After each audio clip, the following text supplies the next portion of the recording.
नमस्कार दोस्तों, कैसे हो आप सभी लोग। Fantasy talent hub YouTube channel में मैं विकास आप सभी लोगों का एक बार फिर से स्वागत करता हूं। दोस्तों बात करने वाले हैं हम यहां पे MLC major league cricket T20 के मैच नंबर 14 के बारे में।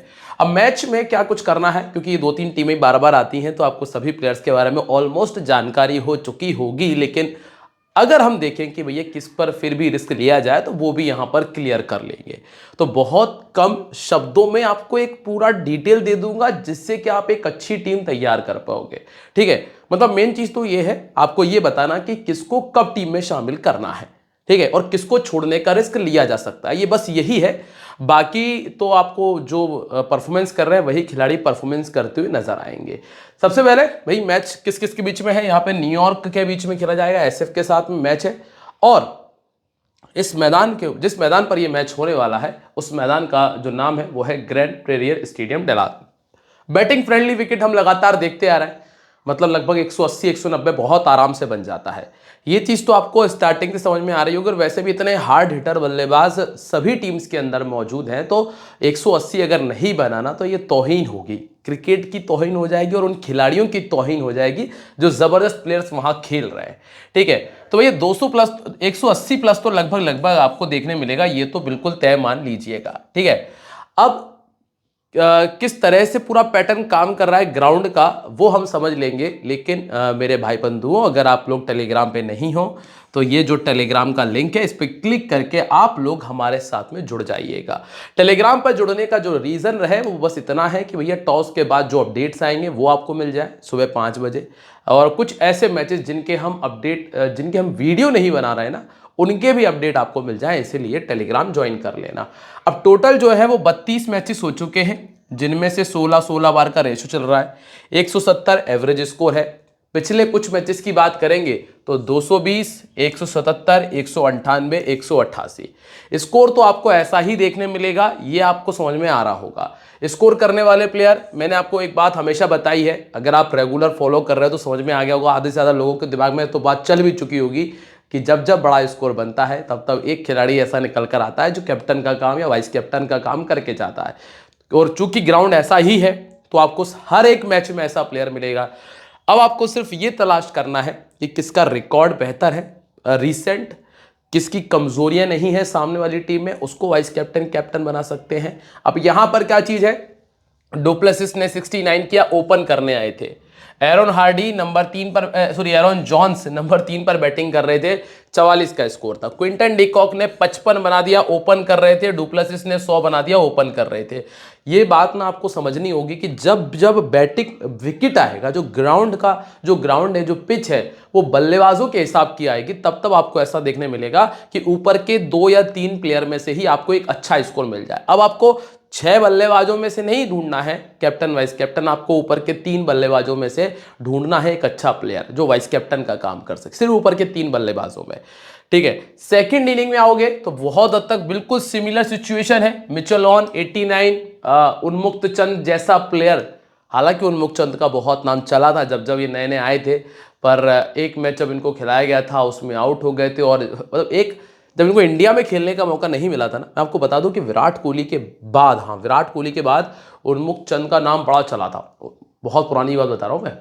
और ऐसा लग रहा था कि अब उन्मुक्त चंद आएंगे, और फिर उन्मुक्त चंद को खेलने का मौका नहीं मिला इंडिया में, तो ये छोड़कर चले गए कहाँ, यूएई, हाँ वहां खेलने चले गए। और वहां जब इनको पहली बार अंतर्राष्ट्रीय खेलने का मौका मिला था तो शायद 0 पर आउट हो गए थे और बोल्ड हुए थे, और फिर बड़ा मीम बने थे इन पे। उस टाइम मीम का इतना प्रचलन नहीं था, लेकिन फिर भी काफी मीम बन गए थे। तो यहां भी आप देख रहे हो कि सेकंड इनिंग में भी टॉप ऑर्डर ने ही स्कोर कर दिया। तो एक चीज तो हमें जो समझ में आई है कि भैया बैटिंग विकेट है, और जब बैटिंग विकेट आएगा तो ऊपर के 3 बल्लेबाजों में से एक आपको इतना अच्छा स्कोर करके दे जाएगा, या तो उसे वाइस कैप्टन बना लो या फिर छोड़ना तो है ही नहीं। ठीक है, अब विकेट कितने गिर रहे हैं, अब ये भी बहुत अच्छी बात है कि भैया बैटिंग विकेट है तो विकेट भी कम ही गिरेंगे। क्यों? क्योंकि भैया स्कोर आपको बड़ा तो मिल जाएगा, साथ में विकेट भी कितने, 6, 4, 3, 5, 8 और 4, तो बहुत हद तक वही ऊपर के जो 4-5 विकेट गिरते हैं बल्ला चलाने में वो गिर जाएंगे, इसके नीचे विकेट भी नहीं गिर रहे हैं। और अगर जो थोड़े बहुत विकेट जा भी रहे ना, उनमें फास्ट बॉलर्स का रोल थोड़ा ज़्यादा अच्छा है, फास्ट बॉलर्स ने थोड़े से ज़्यादा विकेट निकाले हैं। पावर प्ले की कहानी ऐसी है कि लगभग 1 विकेट आप पावर प्ले के अंदर मान के चल सकते हो, एक से ज़्यादा तो ऐसा होगा कि अगर दिन खराब है या फिर बहुत ज़्यादा ही अच्छी बॉलिंग मिल जाए तो आपको एक से ज़्यादा विकेट देखने मिल रहे हैं, नहीं तो नॉर्मल में एक विकेट आपको देखने मिल जाएगा। और मुझे नहीं लगता कि जितने अच्छे तरीके से मैं आपको ग्राउंड समझा रहा हूँ कोई और आके आपको समझाने वाला है। तो ये ग्राउंड अगर आपको समझ में आ जाता है ना, तो इससे होता ही है कि पैटर्न बन जाता है। पैटर्न मतलब समझ रहे हो कि यार बल्लेबाज कितने पटकने हैं, गेंदबाज कौन से रखने हैं, किस टाइप के रखने हैं, और पावर प्ले में विकेट है तो क्या पावर प्ले के बॉलर रख लें, ये सारी चीज़ें क्लियर हो जाती हैं। ठीक है, अब भाई दोनों टीमों के हेड टू हेड की बात कर लेते हैं। एमआई ने न्यूयॉर्क ने एक भी मैच नहीं जीता है, तीनों के तीनों मैच जीते हैं एसएफ ने। क्विंटन डीकॉक पिछली बार 63 बनाया, पोलार्ड का 30 था, नवीन उल हक के 2 विकेट थे, ईशान आदिल 2 विकेट थे, दोनों डेथ ओवर के अच्छे गेंदबाज हैं। यहां से हसन खान को 43 रन के साथ में 2 विकेट मिले थे, जेवियर का 59 था, टिम सीफर्ट का 33 था, रऊफ के 2 विकेट थे। फिर से हसन खान ने स्कोर कर दिया, हालांकि हसन खान इतने अच्छे प्लेयर मुझे लग नहीं रहे थे।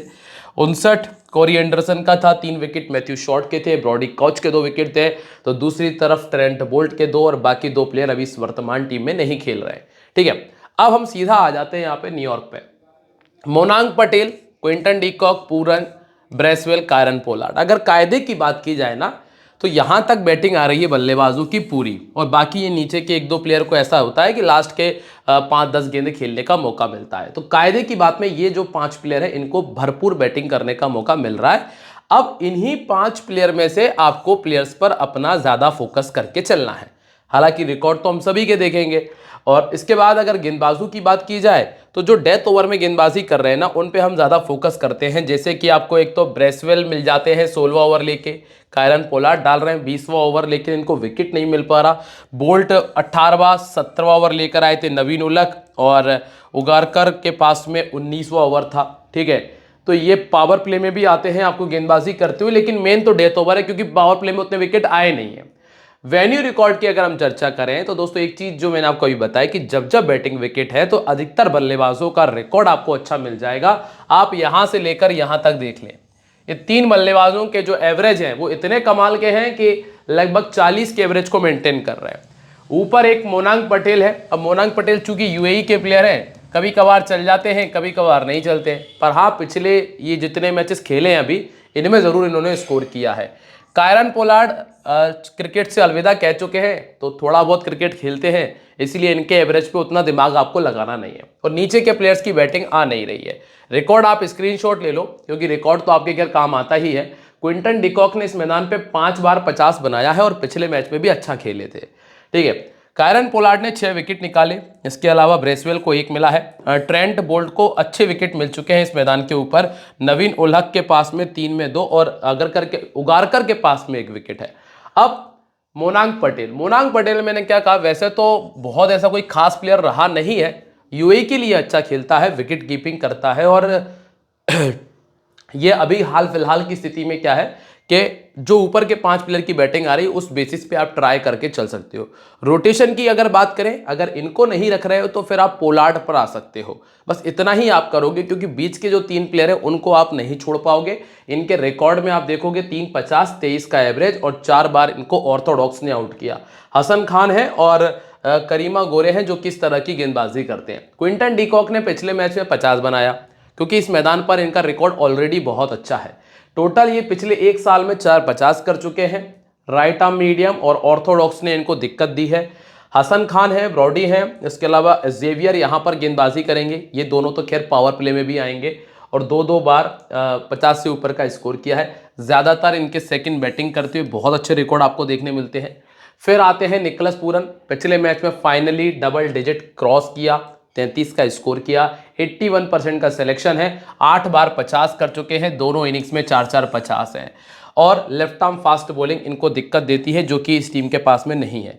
2 बार ऑफ स्पिनर ऑलरेडी आउट कर चुका है, और अभी के लिए खास बात यही है कि ये आपको स्कोर करके दे जाएंगे, क्योंकि और बेहतर विकेट है। मैंने लास्ट मैच में भी आपसे कहा था कि ये बेहतर विकेट है, यहां पर आपको निकोलस पूरन का 40 के आसपास स्कोर नजर आएगा।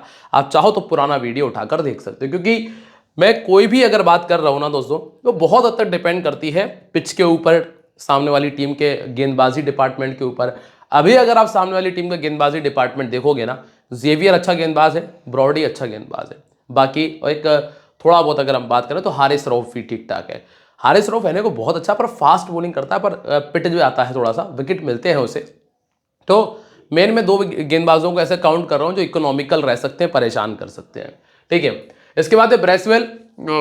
ब्रेसवेल चूंकि बैटिंग और बॉलिंग दोनों करके दे रहे हैं और लगभग हर मैच में स्कोर आ रहा है, इसलिए ज्यादातर टीम्स के कैप्टन आपको नजर आते हैं। यहां पर आपके पास में कैप्टनसी के लिए एक और अच्छा ऑप्शन है जो कि सामने वाली टीम में मौजूद है और जिसका नाम है मैथ्यू शॉट। बस जरूरी है कि वो गेंदबाजी करें, अगर गेंदबाजी नहीं करेंगे तो दिक्कत रहेगी। और वो ओपन करने भी आते हैं, ये भी ध्यान रखना। 23 विकेट इनके खाते में शामिल है। पहले बॉलिंग करेंगे 10, सेकंड करेंगे 13। अब चूंकि हो ये रहा है कि ये जो विकेट है ना, यहां पर ना स्पिनर को उतने विकेट मिले नहीं है, इसीलिए अभी के लिए आप ये मान के चलना कि जो प्राइम चॉइस है वो है इनकी बल्लेबाजी। गेंदबाजी से अगर विकेट मिल जाए तो वो बोनस में काउंट कर लेना। ये मत सोचना कि वाह यार हमने बहुत अच्छा डिसीजन लिया कि इनको कैप्टन कर लिया या उनको कैप्टन कर लिया। विकेट अगर इनको मिलते हैं तो वो बोनस मानना, विकेट अगर शॉट को मिलते हैं तो वो भी बोनस मानना। लेकिन हाँ, अगर आप बल्लेबाजी की स्किल दोनों की भांप कर, अगर आप जैसे शॉट को कैप्टन बना रहा है ये सोच के कि यार वो अच्छा स्कोर करेगा और वो अच्छा स्कोर करता है, तो वो मैं कह सकता हूँ कि आपने अच्छा डिसीजन लिया। लेकिन अगर आप ये सोच रहे हो कि अरे नहीं शॉट विकेट निकाल देगा, वो गलती मत करना। वो डिपेंड करेगा एक तो सामने वाली टीम की बल्लेबाजी के ऊपर, दूसरा ये कि उसका दिन के ऊपर, क्योंकि पिच नहीं है वो अनुकूल। पिच सपाट है, बल्लेबाजी के अनुकूल है। बल्लेबाज अगर गलती करेगा तो ही विकेट आएगा, क्योंकि स्पिनर को कितने विकेट मिल रहा है टोटल, 2-2 3-3 विकेट मिल रहा है दोनों इनिंग मिला के। ये बात को आप समझ लेना। ऐसा नहीं है कि मैं आपको थोड़ा सा मतलब कंफ्यूज नहीं कर रहा हूं, बस यही है कि जो जरूरी बातें हैं वो बताई जा रही हैं। ठीक है, 25 इनिंग में 23 विकेट है, 350 है, 26 का इनका एवरेज है। राइट आर्म फास्ट बॉलिंग ने इनको दिक्कत दी है। फिर आते हैं कायरन पोलार्ड। अब क्या है स्थिति कायरन पोलार्ड की? 21 इनिंग में 14 विकेट्स इनके खाते में शामिल है। अब चूंकि गेंदबाजी पिछले मैच में डेथ ओवर में की थी पर विकेट फिर भी नहीं आया। 40% का सिलेक्शन है। मैंने आपको स्टार्टिंग में बताया कि ज्यादा से ज्यादा आप एक काम ये कर सकते हो कि मोनांक पटेल की जगह नीचे आ सकते हो थोड़ा सा और कायरन पोलार्ड को रख सकते हो। ये एक बस यही रिप्लेसमेंट मुझे समझ में आता है। इसके अलावा ऐसा कोई रिप्लेसमेंट यहाँ है नहीं कि आप कायरन पोलार्ड को किसी दूसरे प्लेयर की जगह रख पाओगे, और कोई ऐसा रिप्लेसमेंट है भी नहीं। आगे भी देखोगे कोई प्लेयर ऐसा नहीं मिलेगा जिसकी जगह आप इनको रख पाओ। इसीलिए ये सिर्फ मोनांक पटेल से ही रिप्लेस हो सकते हैं। बाकी अभी के लिए क्या है, और मोनांक पटेल ने हालांकि पिछले 3 मैचेस में अच्छा किया है तो लोग 70-80% लोग उनको रख भी रहे। अब सिर्फ इतना है कि आप ग्रैंड लीग में जब जेएल का कॉम्बिनेशन तैयार करोगे ना, तब आप मोनांक पटेल से नीचे आ सकते हो, क्योंकि अब जो सामने वाली टीम की गेंदबाजी है ना वो मुझे अच्छी लग रही है। वहाँ अच्छे बॉलर हैं, जेवियर बटलेट आपको मिल जाएंगे। बटलेट के अलावा आपको हारिस रऊफ मिलेंगे, अच्छा पेस है, दिक्कत कर सकते हैं। तो ये 2-3 बॉलर वहाँ ऐसे हैं जो परेशान कर जाएंगे। इसीलिए एक रिस्क लेना है तो ये रिस्क लो और आओ थोड़ा सा नीचे कायरन पोलार्ड पे। अब ये काम आप कौन कौन सी लीग में कर सकते हो? अगर आप 5 मेंबर 10 मेंबर से ज़्यादा के कॉन्टेस्ट खेल रहे हो, 5 मेंबर से ज़्यादा के जो भी कॉन्टेस्ट खेल रहे हो ना, वहाँ ट्राई कर लेना। क्योंकि अगर अगर ये काम कर गया तो 1 साइडेड काम करेगा। ठीक है, 3 बार सेकंड इनिंग में इन्होंने 50 से ऊपर का स्कोर किया। या फिर अगर आप 10 मेंबर तक के कोई कॉन्टेस्ट खेल रहे हो तो उसमें 2 टीम लगा लो। एक टीम आप लगा लो मोनांक के साथ में और दूसरी लगा लो कायरन पोलार्ड के साथ में। इसके बाद दोस्तों यहां तक आप यहां आने की आपको आवश्यकता है नहीं। 20 का इनका बैटिंग एवरेज है। ठीक है, एक मैच में गेंदबाजी भी की थी। तजिंदर सिंह तक आपको आने की आवश्यकता नहीं है। ये तो इनका सिलेक्शन परसेंटेज ही बता रहा है कि 2-2 3-3% लोगों ने रखा है, और वो भी अंधा रिस्क लेने के लिए। इसके बाद है सनी पटेल। सनी पटेल ने पिछले मैच में 2 विकेट निकाल दिए थे। 5 इनिंग 5 विकेट इनके खाते में शामिल है। ठीक है, और अभी के लिए ये प्लेयर एवरेज ही काउंट करूंगा, क्योंकि आपके पास रिप्लेसमेंट मौजूद नहीं है। जैसे कि आप ट्रेंट बोल्ट को नहीं छोड़ सकते, क्योंकि ये बंदा विकेट टेकर है। 60% लोगों ने टीम में रखा है और 30 इनिंग में 37 विकेट भी इस टीम के सामने पहले 5 विकेट निकाल चुके हैं। नवीन उलहक को आप ऑलमोस्ट नहीं छोड़ सकते। अब जो ये लोग छोड़ रहे हैं, हर मैच में 2-2 विकेट बंदा फिर भी निकाल रहा है, उसके बाद भी सिर्फ 50% लोगों ने रखा हुआ है। तो दोस्तों ये भी अब उन्हीं स्पेशल लोगों की चॉइस है। 50 इनिंग 55 विकेट है। हाँ, अगर पहले बॉलिंग करे तो बिल्कुल मत छोड़ देना। सेकंड में एक बार चाहो तो छोड़ने का रिस्क उठा सकते हो, क्योंकि 30 इनिंग में 20 विकेट है। और ऋषि उगारकर है जिन्होंने 3 इनिंग में 1 विकेट निकाला है। तो बहुत हद तक ना आपके बिल्कुल लिमिटेड चॉइसेस हो चुकी हैं कि आप क्विंटन, मैं आपको बहुत सब कम यही बता दूंगा। जैसे क्विंटन डिकॉक आपको रखना है, निकोलस पूरन आपके पास है, फिर मिचेल ब्रेसवेल आ जाते हैं। फिर बॉलिंग करने आओगे तो ट्रेंट बोल्ट है, और फिर आपको मिल जाते हैं नवीन उलहक। नवीन उलहक को हालांकि सिर्फ फर्स्ट इनिंग के लिए रख लेना, सेकेंड इनिंग के लिए चाहो तो छोड़ सकते हो। अब बचे हुए हैं प्लेयर कौन कौन से? कायरन पोलार्ड और मोनांक पटेल। इनमें से किसी एक को आप अपनी टीम में जगह दे सकते हो। तो ऐसे करके आपके 5 से 6 प्लेयर आपको मिल जाएंगे। ठीक, अब दूसरी टीम क्या है? मैथ्यू शॉट को नहीं छोड़ पाओगे, फिन एलन। यहां भी अगर बात करें तो बैटिंग कहां तक आ रही है? यहां आ रही बैटिंग टिम सीफर्ट तक। टीम सीफेट तक बैटिंग आपको देखने मिल रही है। खैर या तो फिर नीचे गेंदबाज हैं, तो ये तो टेंशन ही खत्म है। अब इनके पास इनके पास यहाँ तक बैटिंग आने का रीज़न है, ये बीच में दो बल्लेबाज ऐसे हैं जो कि कमज़ोर है, और दो बल्लेबाज ऐसे हैं जो कि प्योर मिस और हिट वाले बल्लेबाज हैं। चल गए तो ज़्यादा गेंदें नहीं खेलेंगे, स्कोर बड़ा कर देंगे, नहीं तो बिल्कुल ही नहीं चलेंगे। ये है इनकी स्थिति, इसीलिए इनकी बैटिंग यहाँ तक आ जाती है। अब इसका फ़ायदा कौन को मिलेगा? ये इस लाइन से लेकर यहां तक के बल्लेबाजों का फायदा मिल सकता है सामने वाली टीम की गेंदबाजी को, क्योंकि ये प्लेयर मैंने क्या कहा, प्योर मिस और हिट वाले प्लेयर हैं। चले गए तो बहुत तेज चलेंगे, नहीं तो मुश्किल से मुश्किल 5 या 10 रन के अंदर अंदर अपने विकेट फेंक जाएंगे। ठीक है, तो ऐसे में ट्रेंट बोल्ट एक ऐसा गेंदबाज है जो इसका फायदा, अकेला वो एक ऐसा गेंदबाज है, बाकी दूसरे गेंदबाजों की नहीं कहूंगा, क्योंकि ट्रेंट बोल्ट दिमाग से गेंदबाजी करता है, वो निकाल सकता है। ठीक है, पावर प्ले के अंदर आपको कौन नजर आ रहा है? ये 3 गेंदबाज, और यही तीनों गेंदबाज आपको डेथ में भी मिलेंगे। कौन है? ब्रॉडी, जेवियर और रऊफ। यहां पर इन्होंने ज्यादा रिजर्वेशन का दिमाग नहीं लगाया, क्योंकि अधिकतर मैंने टीम में देख रहा हूं कि यूएई के प्लेयर्स को कभी पावर प्ले में गेंदबाजी करा दी जा रही है, उन्हें ऊपर बैटिंग करने भेज दिया जा रहा नहीं है। यहाँ ऐसा नहीं हुआ है, यहाँ पे सही चीज़ है, जो पावर प्ले के सही बॉलर है उनको पावर प्ले में सही तरीके से इस्तेमाल हुआ है। वेन्यू रिकॉर्ड की अगर चर्चा करें दोस्तों, यार यहाँ तक अगर आपको मेरी चीज़ें बातें समझ में आ रही हो तो वीडियो को लाइक कर दो, कमेंट कर दो, शेयर कर दो। लाइक कर दो, कमेंट कर दो, शेयर कर दो, यही 3 चीज़ें हैं। और अगर नए हो तो सब्सक्राइब कर लेना। भाई 33 का इनका बैटिंग एवरेज है, मैथ्यू शॉर्ट का, फिन एलन का 36 का है, जैक फ्रेजर का 16 का है इस मैदान पे, और इसके बाद कृष्णमूर्ति का 24 और हसन खान का 58 है। चूंकि नॉट आउट रहने की वजह से इनका ठीक ठाक है। गेंदबाजी में हसन खान को 8 विकेट मिल चुके हैं, हारिस रऊफ को भी 8 मिले हैं, ब्रॉडी को 5 मिले हैं, इसके बाद जेवियर को 1 में 2 विकेट मिले हैं, कार्मिली रॉक्स को 8 में 5। शॉट कंफर्म पिक रखना पड़ेगा, कैप्टन बना सकते हो, मैंने आपको बता ही दिया है, बिल्कुल स्पष्ट शब्दों में पीछे ही बात की है। गेंदबाजी के पीछे मत भागना किसी की, आपको ये देखना है, आपको ये तय करना है कि किसका रिकॉर्ड बल्लेबाजी में अच्छा है। इन्होंने क्या किया है, पिछले 20 मैचेस में 45 का एवरेज, 750, 100 बनाया है। हाल फिलहाल में मैंने कैप्टन बना रखा है ब्रेसवेल को, लेकिन मैं लास्ट टेलीग्राम पे जो टीम दूंगा ना, पॉसिबल है मैं उसमें इनको ही ट्राई करूंगा। ठीक है, इसके बाद फिन एलन है, 35 का बैटिंग एवरेज, पहले बैटिंग करते हुए 350 और 100 बनाया है इन्होंने, और पिछले मैच में 78 बना के आए हैं। और इनका स्ट्राइक रेट आप देख सकते हो, 178 से लेकर 200 का स्ट्राइक रेट मेंटेन करते हैं। यही बात मैं आपको अभी पीछे समझाना चाह रहा था कि ऐसे प्लेयर है बल्ला नहीं रोकेंगे, चाहे बल्ले पे आ रही हो या नहीं आ रही हो, तो ये रिस्क है, प्योर रिस्क वाली बात है। पर अभी अच्छा खेल रहे हैं तो लेके तो खेल चलना ही है। राइट आर्म ऑफ स्पिन इनको 2 बार आउट कर चुकी है, ब्रेसवेल है, तजिंदर सिंह यहाँ पर है, तो ब्रेसवेल ही थोड़ा बहुत परेशान करेंगे। इसके बाद जैक फ्रेजर की स्थिति भी देख लो आप, 20 का एवरेज है, लेकिन बल्ला चलाने में कोई कमी नहीं है। 88 और 37 का स्कोर इन्होंने किया, 150 का स्ट्राइक रेट है। लेफ्ट आर्म मीडियम के सामने 5 बार और राइट आर्म मीडियम के सामने 7 बार ये आउट हो चुके हैं। अब आप एक काम की बात सुन लीजिए, काम की बात यह है कि अगर आप लोगों को थोड़ा सा भी ट्रेंट बोल्ट पर भरोसा हो, तो पहले जब ये टीम बैटिंग कर रही हो तो आप या तो ये दोनों प्लेयर्स को या दोनों में से कम एक प्लेयर को छोड़ दीजिएगा। कम से कम एक में तो खैर ऊपर का ही प्लेयर छूटेगा, जो कि फिन एलन है। ये सिर्फ ट्रेंट बोल्ट के भरोसे के लिए है, इसके ज़्यादा कुछ नहीं है। ग्रैंड लीग में ही ये इस्तेमाल करना है, स्मॉल लीग में इसको इस्तेमाल भी नहीं करना है। तो जब हम ऊपर से एक प्लेयर छोड़ेंगे तो हमें नीचे के लिए एक प्लेयर की स्पेस मिल जाएगा, तो आगे देखेंगे कि किस पर ट्राई किया जा सकता है। तो थोड़ा सा नीचे आएंगे तो कृष्णमूर्ति पर तो दिमाग लगाने की वैसे आवश्यकता नज़र आ नहीं रही है, पर हाँ ग्रैंड लीग में लेके देख सकते हो, क्योंकि 250 है और एवरेज भी लगभग ठीक ठाक है, ड्रीम टीम में आने लायक एवरेज है। तो ये जीएल में इस पर एक रिस्क उठाकर देख लेना कृष्णमूर्ति पर, ठीक है, या फिर हसन खान पे आना, जिनको 70% लोगों के करीब लोगों ने रखा हुआ है। अभी हसन खान से भी बेटर ऑप्शन बॉलिंग में है।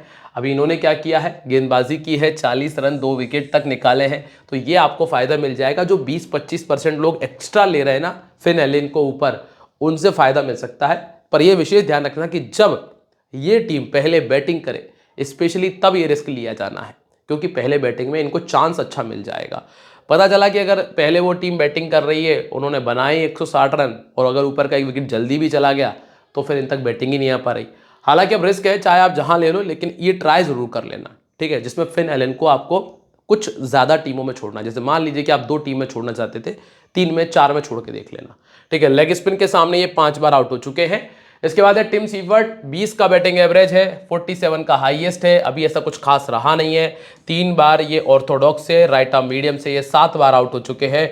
कायरन पोलार्ड, उगारकर और नवीन उल हक यहाँ पर मौजूद हैं। इसके बाद है दोस्तों ब्रॉडी, जिन्होंने 24 इनिंग में 25 विकेट निकाले, दोनों इनिंग्स में लगभग इक्वल परफॉर्मेंस है। इसके बाद जेवियर है, जेवियर के बारे में तो हम पहले ही तारीफ करते आ रहे हैं, अपने आईपीएल से तारीफ कर रहे हैं।